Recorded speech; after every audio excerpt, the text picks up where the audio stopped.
Osmosis is the movement of water through a semi-permeable membrane along its concentration gradient. Today I'm going to be talking about two examples at our home where osmosis takes place. So one which I'm really familiar with is when I put my hand in water for a long time. I'll notice that wrinkles will be taking place at my hand. A lot of them. It can be irritating sometimes, but this is because water travels from a higher concentration to a lower concentration. That's why our hand basically it releases water, it does not gain water.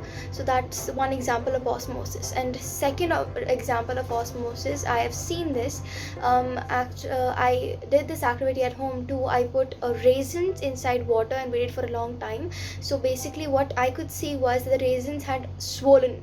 They had swollen, so I could see that they gained water through osmosis. So these are the two main examples which I have done or I have noticed at my home that explain osmosis.